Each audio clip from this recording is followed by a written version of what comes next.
Welcome to the second chapter of the course on analog space missions. Today I'll be talking a bit about the history of analog space mission purposes, different types of analog space missions, and some of the international collaboration treaties that exist around them. So for those who haven't caught it last time, name is Eleanor Pulley. I'm your instructor for this whole course, and if you need to contact me, you can contact me at eleanorpulley27@gmail.com or on LinkedIn. Now, what's the birth date of analog space missions? Unlike Curiosity, who's wishing itself a happy birthday to me every year on Mars, we actually do not have, per se, a birth date for analog space missions. And the other question is actually, what is considered an analog space missions? If you look at it, when you take a parabolic flight, you could actually talk about it as an analog space mission in the way that you're actually simulating part of space, you're creating an analogous part of it. So what is actually an analog mission? Well, it's actually quite broad. You could talk about an entire mission where maybe only microgravity is not simulated. So where you have mission control center, where you have the habitat, where you have the astronauts, where you have the same flight plan, where you have a life support system. But actually, practice, it's never complete. Like even without talking about, microgravity, it's actually near impossible to create the whole thing. It's very expensive, takes a lot of time and systems to actually build it, and it's not always necessary. I mean, we've been sending people to space for a long time now, so we don't need to replicate everything per se. We need to understand more about some aspects. So let's just talk first about a few aspects of analog missions and how it actually started. What I really like about this chapter is that I got to see some really nice pictures, and when you go into the sources and content, feel free to enjoy some amazing pictures, some amazing videos about different analog missions, but also some trainings that actually existed before. And on this slide, for example, you can see on the left, the 1960s, it was like geologists Tim Haight and David Schleicher. They were working in spacesuits doing an early Apollo field test at Cinder Lake crater, and it would basically just simulate a lunar model ascent. And it's quite interesting because on the left they look quite similar to the people on the right, and the people on the right are actually a analog space mission from the Austrian Space Forum that took place in 2010, 2014.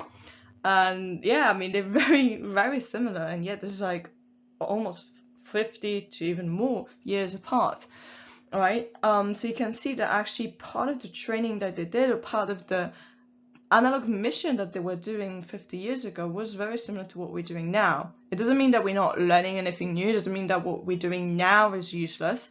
It's just that you just have to reproduce things. You just have to again and again test different aspects, and it can be that simply they got new spacesuits. It can be that it's a different terrain. It can be that they have a different kind of flight plan and they need to test if putting the spacesuits, then doing the EVA, so the extravehicular activity, actually takes the same time.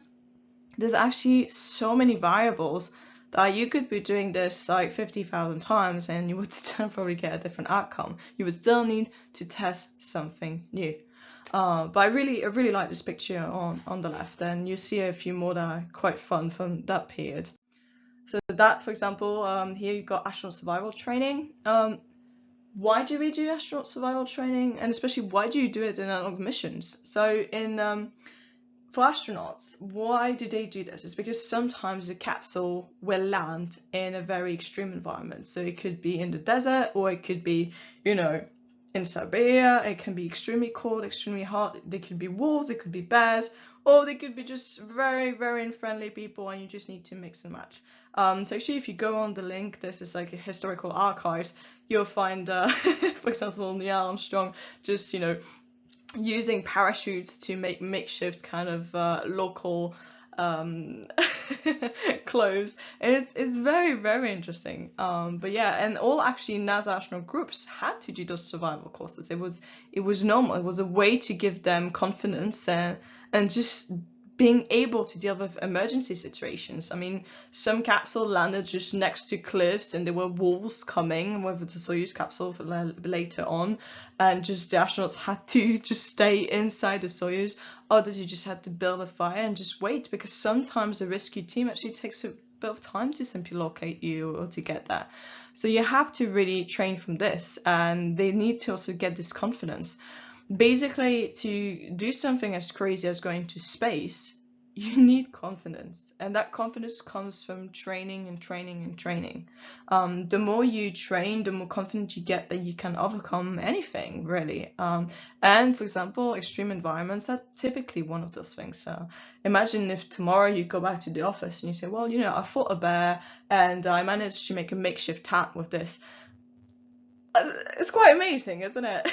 It's not a skill that you develop anywhere, but that's the point. You have to develop it somewhere, and this is when they do it. They're not going to learn this, behind a desk or a blackboard at NASA offices. No, you learn this in the desert. You learn how to do this. But basically, yeah, on the picture on the left, you have Jack Lusma, John Lynn, and William Pogue.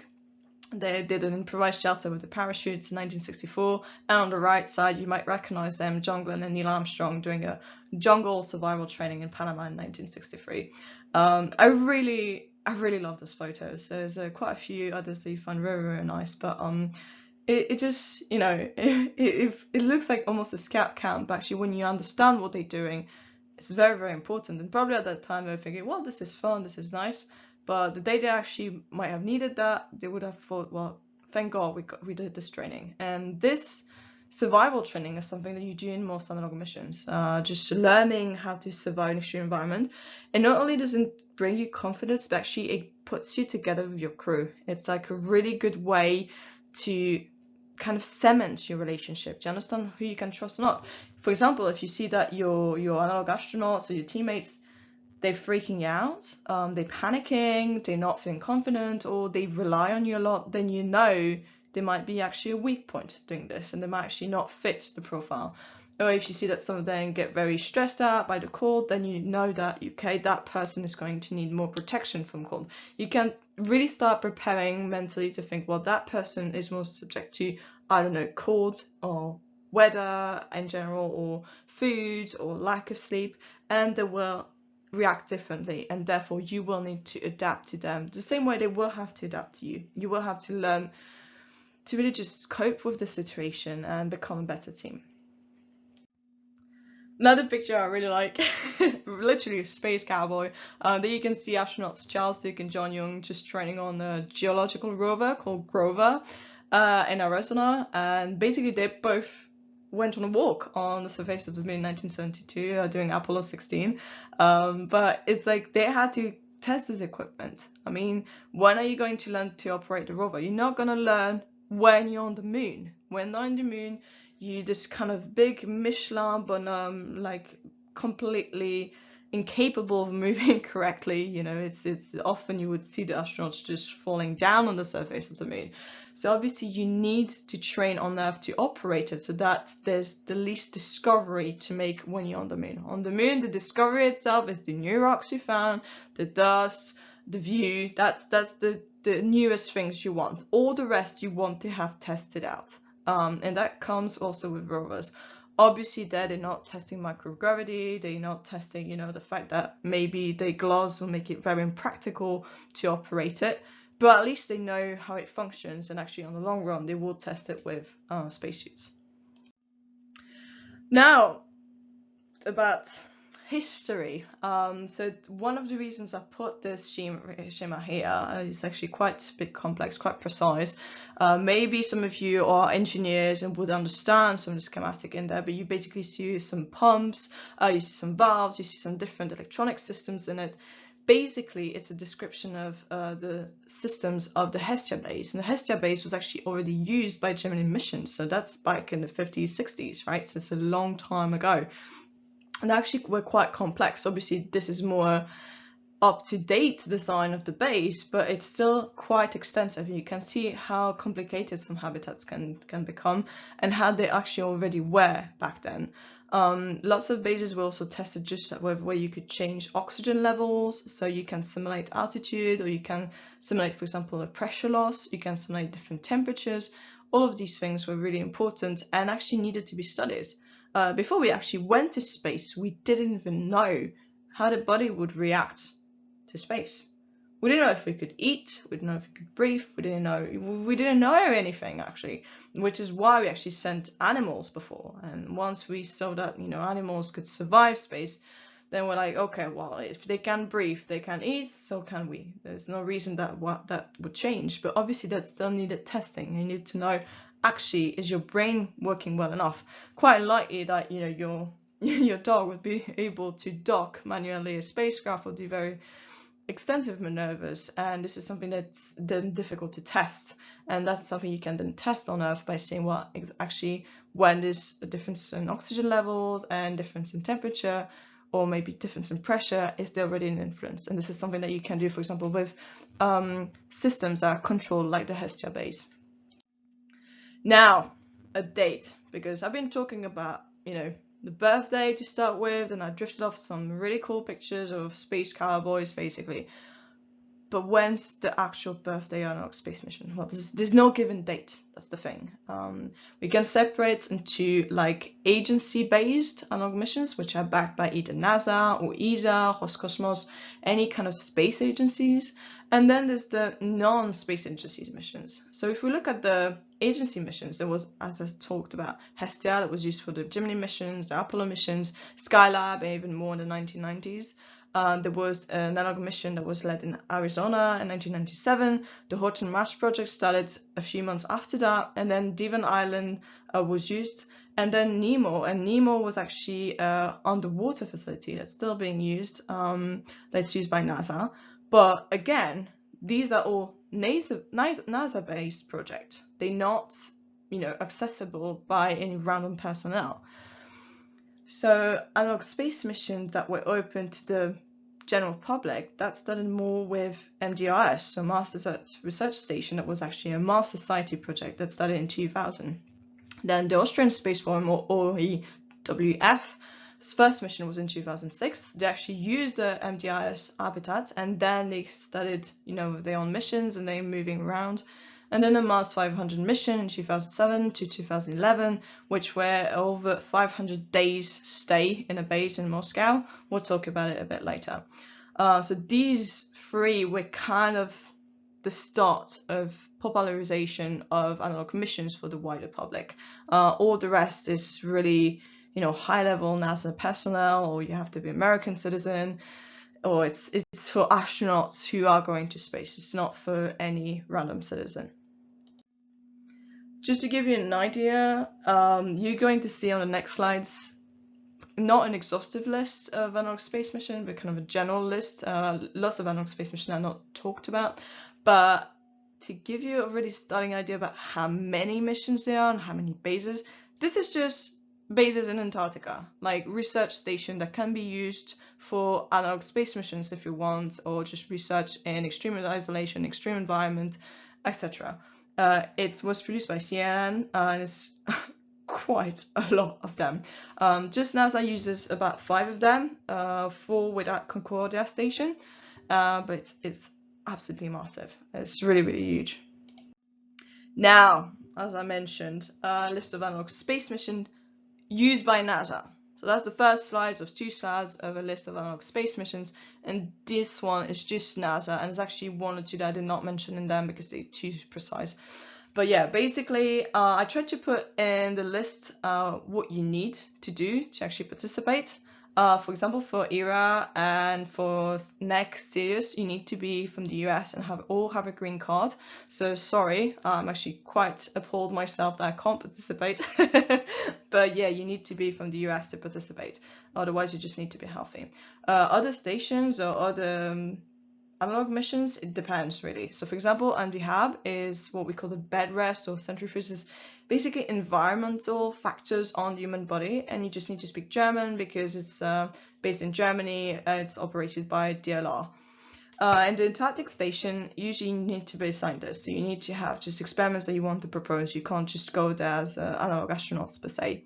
But there's really different kinds of aspects you can do. You can do parabolic flights where you don't necessarily need to be a scientist. You can just go as a, a test subject. Obviously for NVHABs, it's for those human factors tests. You just need to speak German so that you can do the experiment, but you don't need to be German. And yeah, you can just, you want either to do centrifuge tests or, you know, be in bed rest for 2 weeks, a month, several months. Like, it's more about how much time you can actually commit. Then in blue, so in blue means it's on the water station. You have Nemo, and it's about 10k away from the coast of Florida. It's an underwater habitat, as I mentioned. It's quite an old one, and it's yes, normally you have to be NASA employee, but it's not officially stated. And then you have other projects like, you know, just in Hawaii, where you're just testing more some experiments or projects. You also have radiation testing. I did not put it in the list here because it's very specific. They're testing actually mostly tissues. It's not mentioned if they test human beings. But yes, it's not per se an analog mission the way that you're not directly an astronaut. You're just providing your body for radiation. This radiation could be actually in different cases. Whereas when you do the NVHAB testing, the bed rest would be really much a simulation of being in space and to microgravity conditions. So yeah, this is just what NASA is using. Some of them are also used by ESA or different scientific companies or, you know, institutions. And now let's go to the non-NASA used, so, or used only partially. And as you can see, there's a lot of them. And that's actually only the ones I could find. Why? Because there's still some that are actually in development. There's still some that are unclear. There's lots of them sprouting at the moment because it's really becoming a massive trend to do those analog space missions. Not only because it's very interesting, but actually because obviously we're going back to Mars and we need more of these. And you know, if you need always to fulfill the requirement to become an astronaut to do the, for example, Nemo missions or the ERA or Hestia missions, then you're limiting to a very small amount of people. Whereas analog missions in general, you could say, well, if you're not underwater, you could actually open it to a bit more people because the dangers are not the same and you can still test quite a few things. So just to go over them, MDRS, FMARS, so one is in Utah and one is in Canada. They're operated by the Mars Society. You got the Australian Space Forum that I mentioned before. So those two, well, three are kind of some of the oldest ones. You got the Lunaris Research Center, which is in Poland. You've got DMAS, which is in Israel, so Desert Mars Research Station. You've got the Analogue Training Center in Poland, where they also have diving centers so that you can really just do some of the extreme environment training. You've got Mars, which is basically has missions in Chile, has in Italy, like in Mount Etna, uses the Analogue Astronaut Training Center also for their missions. Then you have Habitat Marte. Habitat Marte is one of the only really South American-based analog missions at the moment in Brazil, in Natal, and they really have a focus on what we call hydroponics. We have the student-led and student-made analog space mission called Asklepios, which started about 2 years ago, and it's based in Switzerland. It's the only Swiss-based missions for the moment. You've got Astronaut Interplanetary Agency, who's got a mission in Spain. They are in an underground kind of cave, and you have to climb down with some ropes and get into this, and actually find some very, very interesting geological and biological facts into the cave, so it's wonderful. Just this year, the UCAM and the University College London started a mission. They did it in Scotland for 4 days. So it was kind of a collaboration. So it's not per se UCAM, it's more UCL-led mission. But that was the first mission in the UK. Yuengong 1 is a mission that took place in China. Some students stayed for over 200 days in a habitat, and it was, yeah, students. And they were growing their own plants and trying to use them to make oxygen. Sadly, it's very difficult to find information about it. It's quite secluded, but you can find 1 or 2 videos on YouTube. Then there's a Hydronaut in Poland. It's an underwater facility that you can join and do missions in there. It's also used for different kinds of trainings, but it is also used for analog space missions. You got High Seas in Hawaii. That's actually quite an old facility too. It's based next to like very rough terrain, so it looks really much like you're on Mars. And you've got IC Space, quite new, which was Chilize, used to be in collaboration with Home and Mars, and now it's independent, and it's based in Iceland. There, what they do is they use underground tunnels, so lava tubes, where they put the habitat inside it. So they use basically the geological factors to really find a place to put your habitat, which is something that you would do on the Moon and Mars. So it's quite interesting. You've got MMRs in the US also, and Mars 500, which I mentioned, which was this very, very long analog mission. It doesn't take place anymore, but it was using the NEG or Sirius mission, and lasted for over 500 days. It was between 2007 and 2011. And you've got Blue Abyss, which is also an underground facility, which is in development in the UK. So some of those missions are still very much active. Actually, 99% of them are. But sometimes with COVID, they're either on a break or, it's not necessarily continuous. Lunaris Research Station, for example, has almost continuous missions, MDRS2. Others, like Asclepios, is more like once every year or every 2 years. It really depends on how much budget they have, how it's actually made, like if you have the habitat or do you need to find a habitat every time. For example, High Seas has a habitat, but Chelais doesn't have a habitat. It has to find basically the lava tube, and yeah, you have to really find it, and it takes lots of time, lots of logistics. Most of those missions there too, the personnel is not paid. So you don't have the same budget as you had for the NASA mission, where you really just have taxpayers paying for this. This is not paid by taxpayers. This is people who pay to become analog astronauts. It's sponsors, it's just raising funds. It is quite complicated, and it means also that the quality really varies between those different missions. What is really cool though is that you can apply. So that's a very, very nice thing, is that compared to the NASA mission where you might not be American or you might not have the qualification, most of those missions do have a small test for you guys to do. Some are a bit more extensive. We'll talk about it later. But in general, it's way easier to get in. And it means that you can provide valuable insight and science without having to necessarily pay a lot or necessarily go through stringent exercise and recruitment. Now, another cool picture I wanted to show you in response to this NEMO one is kind of get you guys enthusiastic about doing those analog missions. And you might think, why are we doing underwater testing? This is something that you also do when you do, for example, saturation diving. You spend a lot of time underwater at very, very like deep depths. Like it's very, very deep sometimes. And the problem is that you do not manage to go through all the decompression steps to the surface in one day. Sometimes it can take weeks. So what you do is you actually in the decompression tank, and they change the pressure time after time. And this is something that you can do in habitats like this, for example, but you don't need to. Usually it's not that deep. So usually it's like 5-6 meters deep, but it's enough to tell you can't go up at once. The same way in space, you cannot go back at once. Why? You need to take a capsule and you need to go back to Earth. And if you're on Mars, that's going to take months. So it's a good way to kind of simulate this travel time, simulate this. You are not on Earth. You are not in a nice and friendly environment. If you get out, you will die without the equipment. If you go out too quickly, if you're not doing the right maneuver, that's also dangerous. So that's actually a very interesting aspect of just this underwater missions. And the other thing is, obviously, you need to have a kind of airlock. You need the people to come in, come down. You also need to have them doing operations.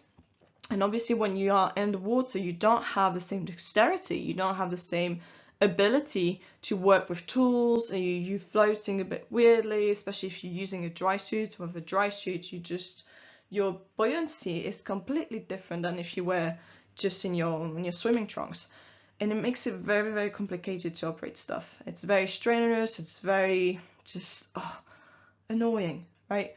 So you need to train for that. You need to make sure that you will stay calm, that you get confident, that you can do this, and it just takes time. I mean, nothing comes over time. You need to train for this, and NEMO is a great way to actually train for those missions. Now, let's talk about the more boring stuff. Actually, it's the very exciting stuff from an analog astronaut point of view, but obviously it's more like paperwork. So what actually exists in analog missions? At the moment, there's obviously those NASA analog missions and the non-NASA, non-Roscosmos, ESA missions. And those non-ESA missions I mentioned, their quality really varies. And at the moment, there's no qualification for them. which means that you can participate in one mission and be deemed an analog astronaut, but actually you didn't do much. It wasn't very high level. So there's actually an effort to try and bring them with a certification to say, well, actually that mission is actually this level or this level or this level, which means that once you give this to an employer, for example, ESA or NASA, they know what kind of mission you've been on and they can understand and really say, well, actually, yes, this was this kind of commitment, or they have this kind of experience, or actually in this mission, they won't have experience, for example, with spacesuits or underwater systems. One thing that's actually very interesting is the Vienna Agreement that was initiated by the Austrian Space Forum in 2016. It's basically an agreement that will kind of instate collaboration, and we'll talk about it just after this.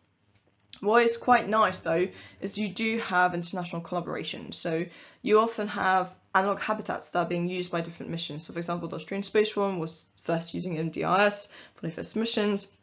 For Mars, which is an entirely female-only crew, will be using MDRS. Then Astronaut Interplanetary Agency was landing the spacesuits to chill eyes.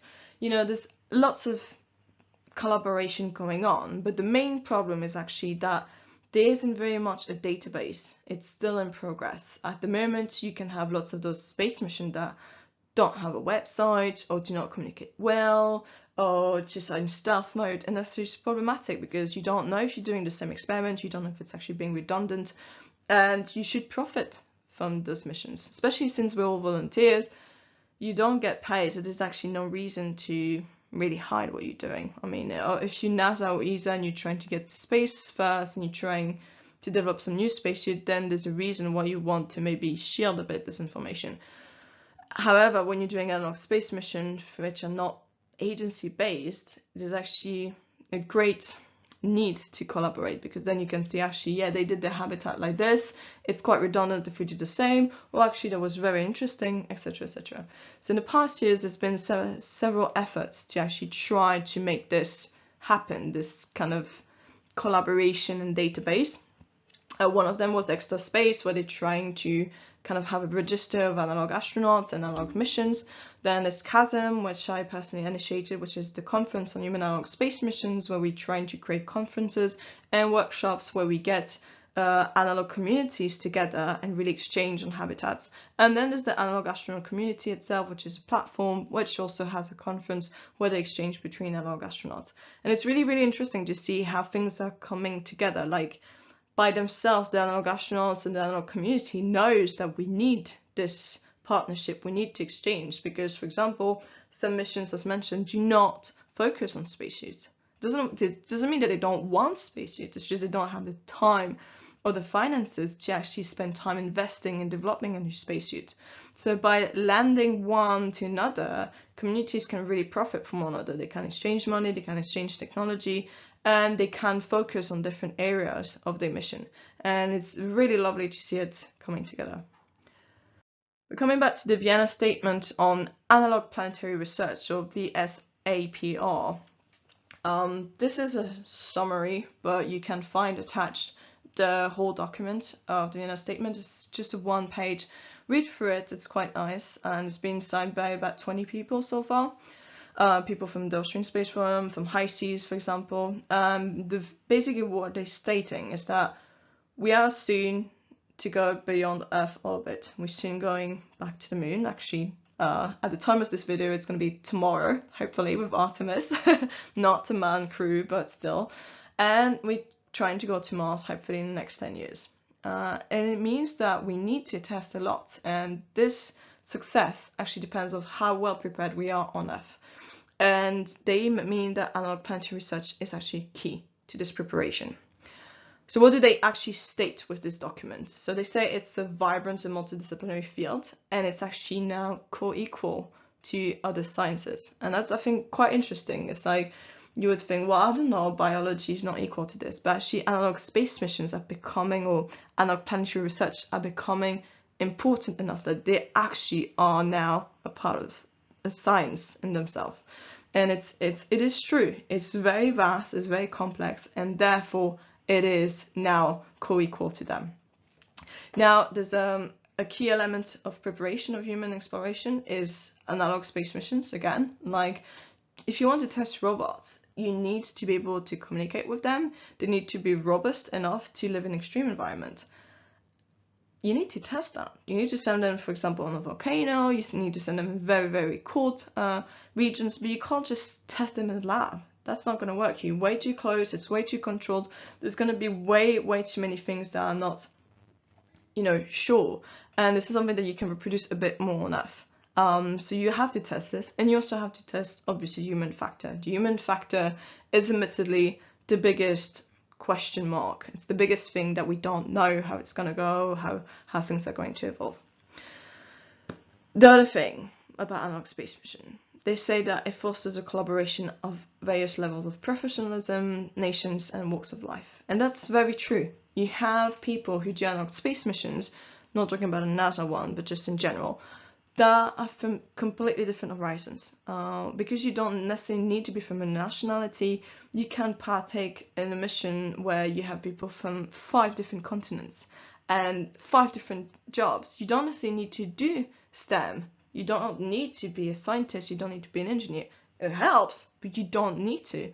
And because of this, you actually are joining way more people into it. You're joining people for a love of space who agree to spend their weekends or their weeks or months in a tin can because they want to advance science. And that's actually a really wonderful gift. It's also getting more and more interesting. Probably if you're listening to this class today, it's actually because you got interested into this class, and therefore you have more and more people coming and joining. You have more and more people who want to contribute. So it makes sense to actually collaborate and make sure that we are sending the right message. And lastly, analog planetary research has a direct impact on new technologies. And that's true. So when you test experiments, when you have a testing ground, you can verify some approaches, not the same way you would do in the lab. You can really test things again and again, and by doing so many of those analog space missions, you've seen like over 20 analog space missions, year after year after year, testing experiments, testing new devices, testing new technologies, or coming out with new stuff to live in extreme environment, that actually provides advancement for Earth. And that's very, very interesting, and it's a wonderful opportunity that we have with those analog space missions.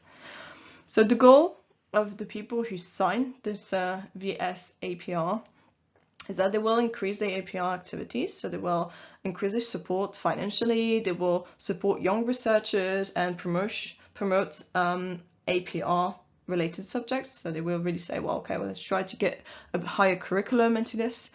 They also will cooperate closer and join forces and, just benefit from one another, and also they will publicly share what is being done, so the activities, the research. Obviously, sometimes when you're preparing a paper on a research, you're going to be in stealth mode, but on the long run, the goal is for this science to be shared. What's the point in developing one thing if you're going to keep it to yourself? Analog space missions in themselves do not really make money. It's not a profitable business.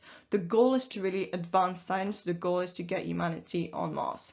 And for this, you actually need to share and you need to work together. I think it's a wonderful statement. I think it's a very, very, very interesting thing to have also this kind of serious document about it. And that actually helps into telling, well, analog space missions are a thing. They're not just a joke. They're not 5 people staying in a tin can, eating crisps and pretending to be astronauts. No, there's actually an effort to make it serious. There's an effort to bring this together because we believe that we're going to Mars together. Now, this is over for today.